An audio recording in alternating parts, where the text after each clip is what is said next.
Buenos dias, Gunners Collective TV. Back at it. You already know. Like a torta with some bad habits. Bye, bye, bye. Look, we're going to get straight to the intro.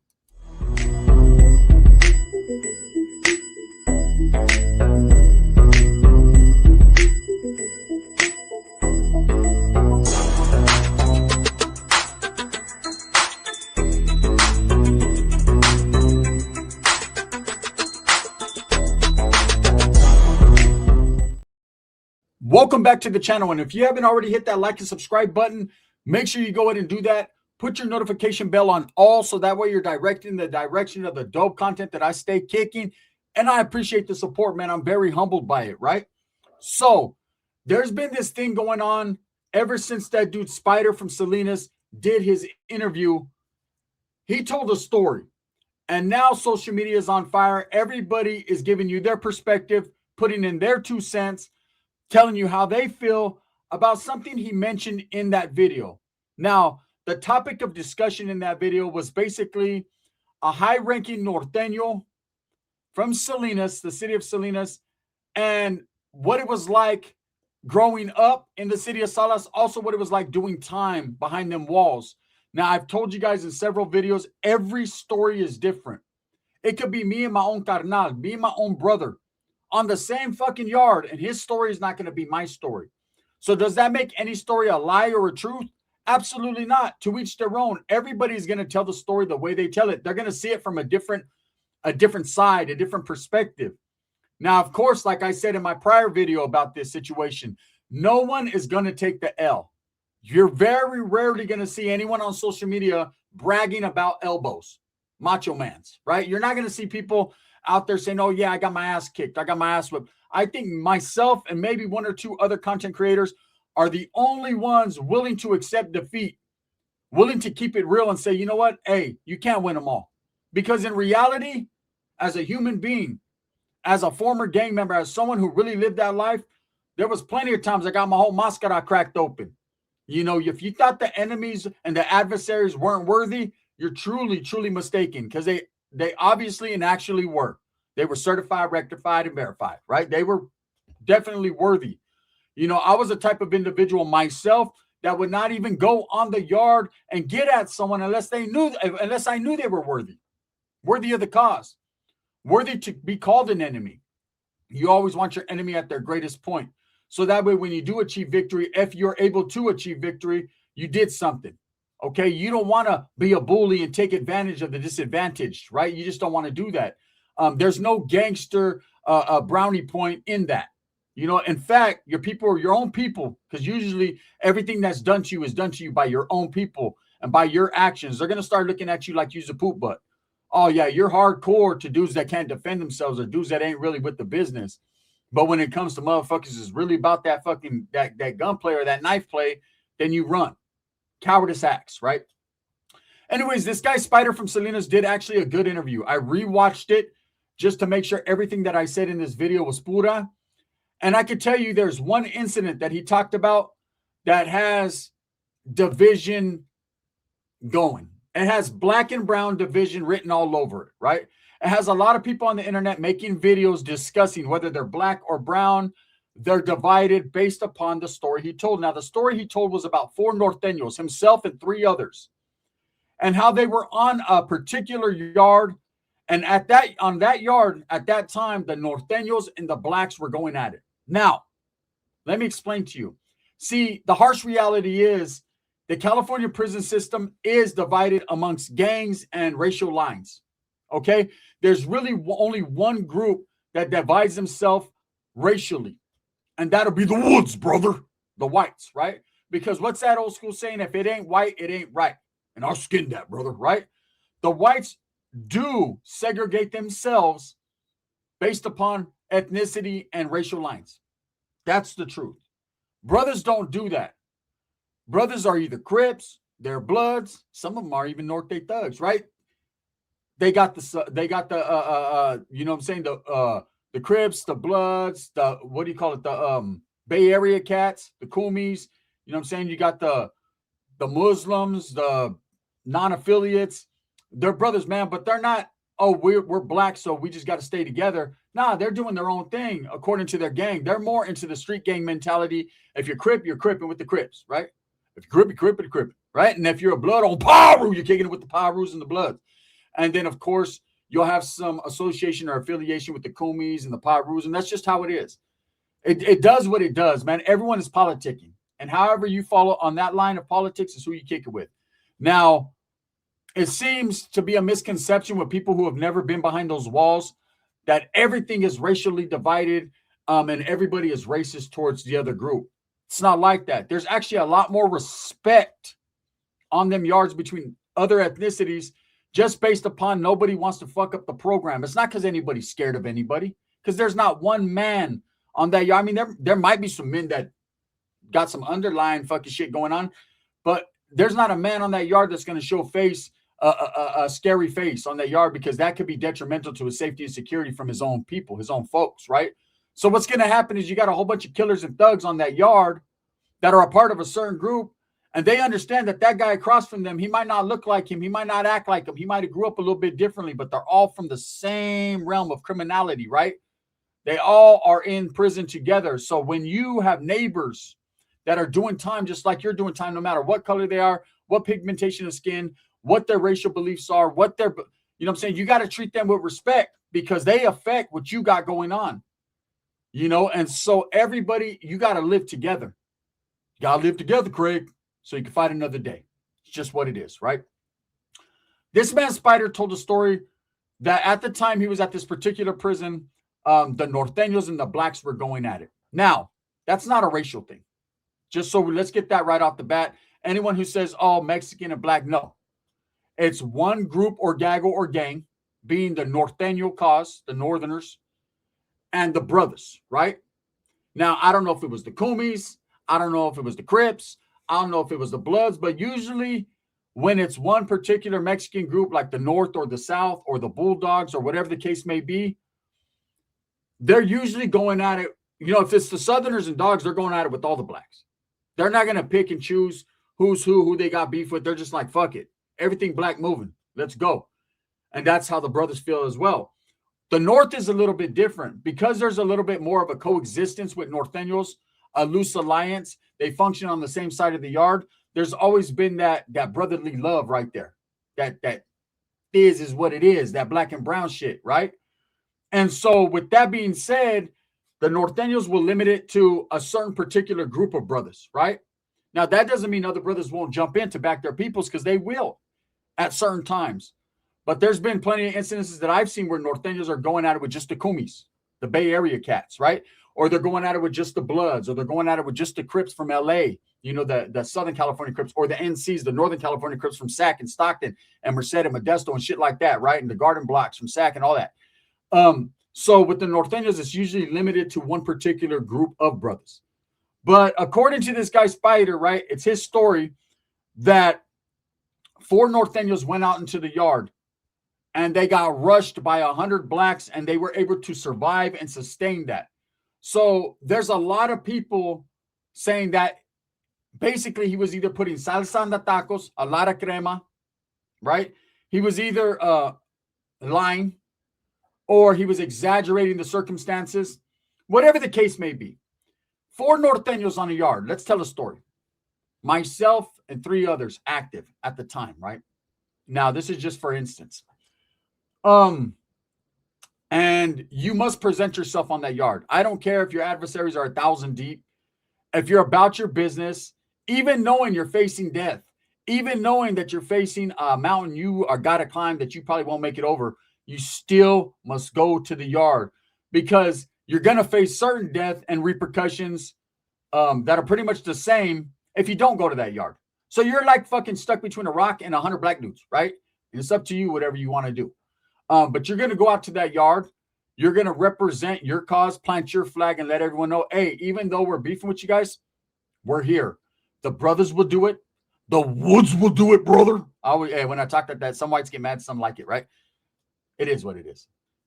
And the Southsiders and the Bulldogs and everyone will go out to that yard, no matter how deep they are, and defend the honor of their group. It's just what you do. It's prison 101, right? You must be accounted for. You will step out that cell and defend the household. Now, in the Norteño cause, man, there is no questioning it. Go the fuck out there and do your thing, bro. But there's 100 blacks out there. Yeah, that's all right. Take 100 knives with you. Go do your thing. Now, we all know that Mexicans, raza on the yard, due to politic situations, north and south, and even dogs to some degree, right? Because I don't really know how the dogs politic because they're segregated, right? But north and south for sure, right?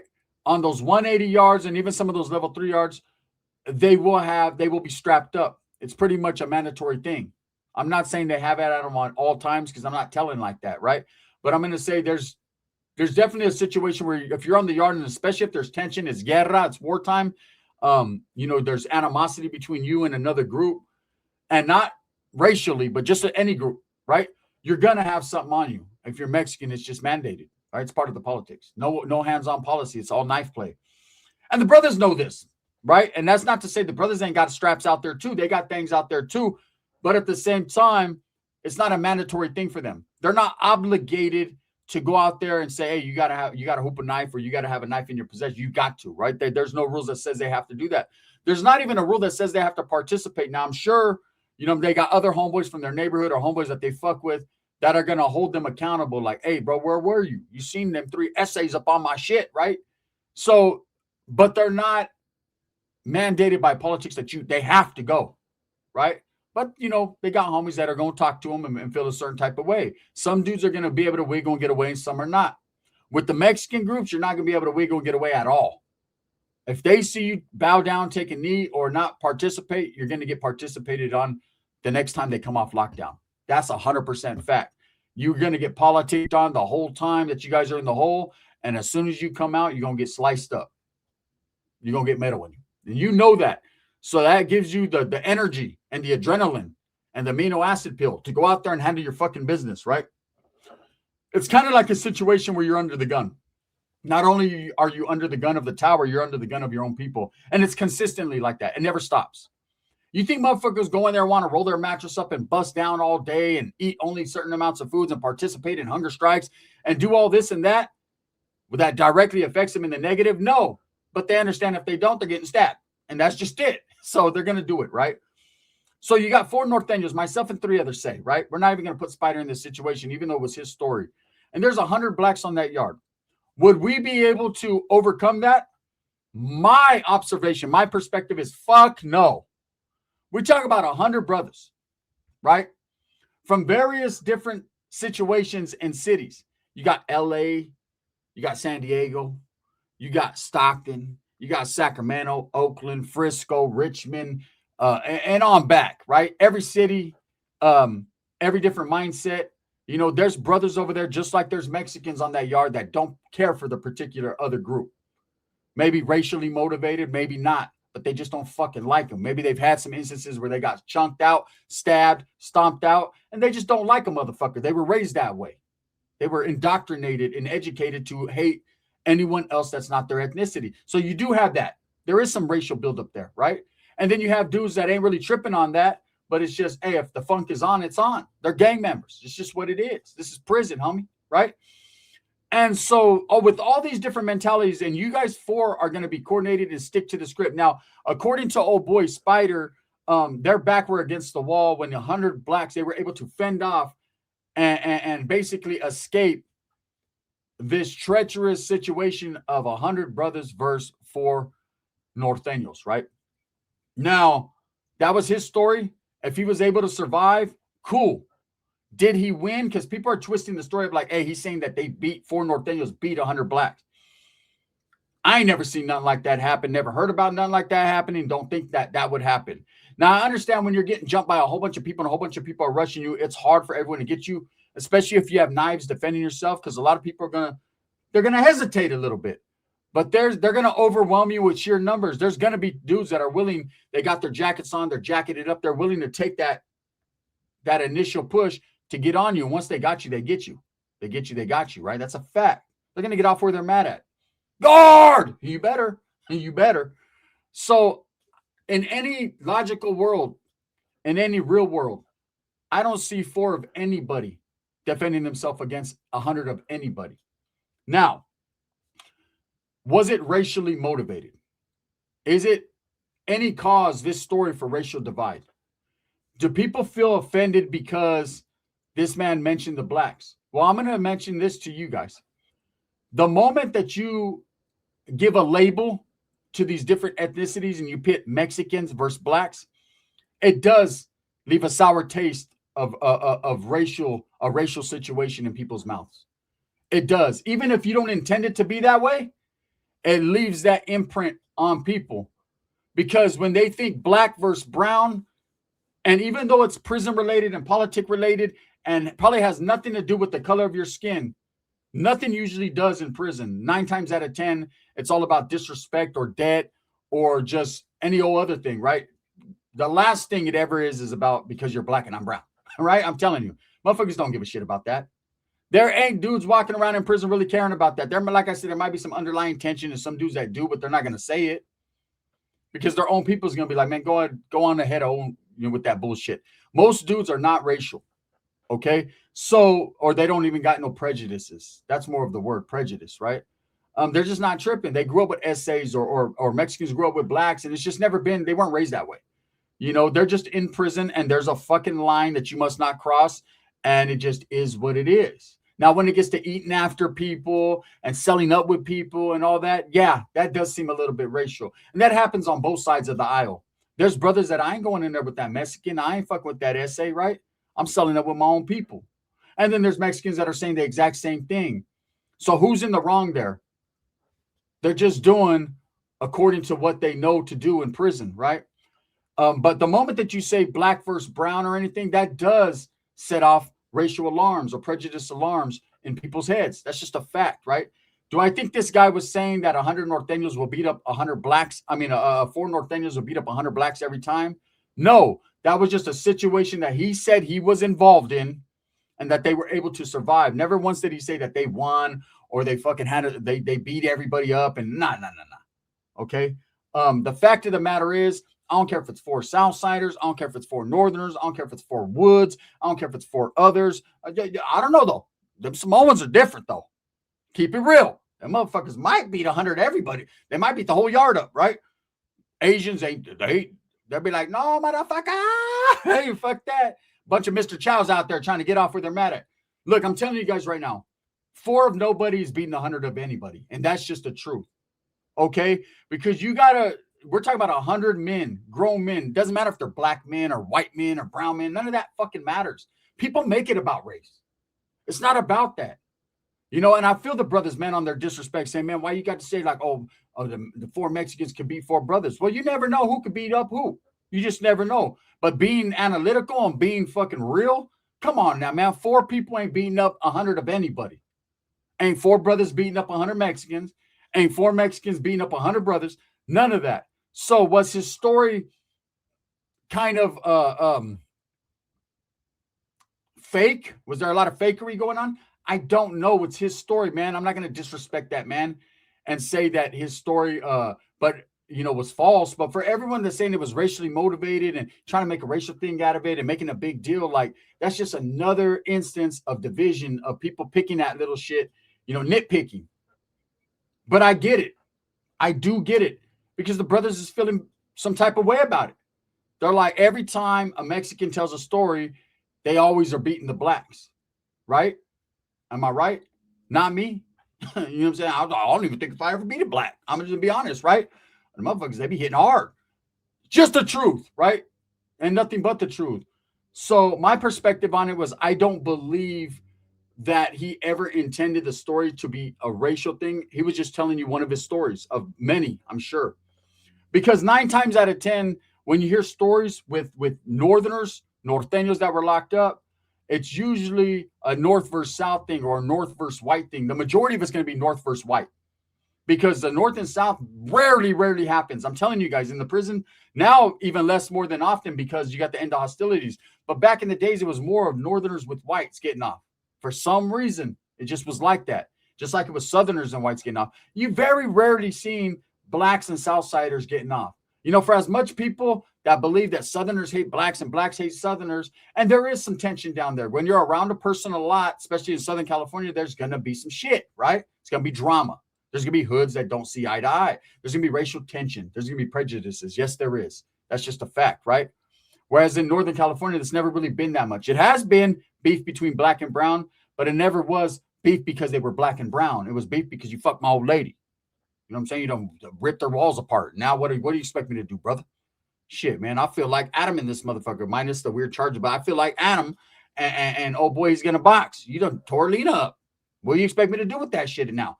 Anyways, right? Quietly as it's kept, man, I don't think that dude was doing that, telling that story to make it seem racial. But I think there was a handful of brothers, man, and a handful of Mexicans that made it into that because they're going to look for any time to cause division, any time to make it about black and brown. Oh, they just said that because they're black. They're always talking shit about the brothers, man. I don't, and I still get hate, right? The fact is, man, that story shouldn't have been put out there if it was false, right? But I don't believe it was. I believe what he intended to say was there was one time when 4 Nortenos were on the yard, there was tension with the blacks. Man, there was about 100 of them on the yard, and they got off on us. Have I seen shit like that? I've participated in shit like that. When I was in Southern California and Fred C. Nellis, man, I used to go to that school area. There was about 1,000 fucking Southerners in that school area and fucking 10 Northerners. And you think we did, not all 1,000 of them got on us, but there was waves of 30, 40, 50 guys at a time rushing us, man. And I'm still fucking here. I'm still here, right? So it wasn't that they weren't trying or that they didn't fucking lump my shit up. It's just I was able to survive. So I think that dude was trying to tell the story about survival. And people are twisting up where they're saying, oh, like they beat up 100 blacks. No, I ain't beating no 100 blacks up, man. Come on, man. There's no superheroes in real life. You think the motherfuckers were the fucking Iron Man? If they were, I thought those the fucking the Green Goblin. Okay, because I just don't believe the shit. Anyways, for those that are trying to cause division and believe truly that 4 Norteños, 4 Southsiders, 4 Bulldogs, 4 anybody could beat 100 blacks, you're full of shit. And I also was telling you straight up, and 4 blacks ain't beating up 100 fucking Norteños or 100 Southsiders and none of that either. That's the problem. It's always versus.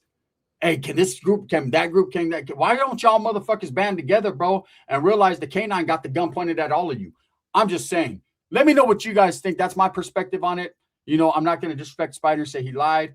I'm just thinking that he was just telling you guys a simple story of a situation, and people are just taking it out of hand, man. You know what I'm saying? Would it be this way if he said we defended ourselves against 100 Southsiders or 100 whites? You know what I'm saying? And I feel how the brothers feel. They feel like everything, you know, a lot of people say, man, blacks always make everything about race. Not every time. Not every time, right? But if you feel like, man, what motherfuckers is talking about, when you feel like, hey, we're always on the shitty end of the stick, why we got to be on the shitty end of the stick, right? Then it does seem racially motivated. Seems like, why can't we win? Why can't you say we went out on the yard, 4 of us, man, and 100 blacks gave us the business, right? Why is it always got to be you won? But he never said he won. They just survived. Let me know what you guys think. Thumbs up, thumbs down. Heavy's going to be the head that wears the crown. I'm going to continue to strive, struggle, and strive for what I really, truly believe in. That's the betterment of all people. Again, I want to tell you guys this. For those of you that are keeping up with the Baby Emmanuel case, which you know I'm still going, Rebecca Harrow does have court at 8:30 this morning. I'll be bringing you guys a video later on, letting you know what happened, what details, what entailed, and my perspective on Willie Lumpbutt and what she's going through. We'll find out today. Today's our felony conference hearing, so make sure you guys tap in on that second video. I also got supers yesterday. I wasn't able to do any supers because I had something going on at my daughter's school, but today there's nothing going on at my daughter's school, but a whole lot of mathing. The math is mathing. So this video is sponsored by Barrio Liquors out there in Turlock, California. If you're in the area, make sure you pull up, man. Go say what's up to Lale and go support that small local business, man. That award-winning 2025 plaque bearing Barrio Liquors out there in Turlock, California. Also, it's sponsored by Sticks and Stones Yard Service in the state of Arizona. If you're out there, Google him, man. Look him up. And if you're in the approximate area of him, go get some yard work done. Get off your ass and rake your leaves. Bang, bang.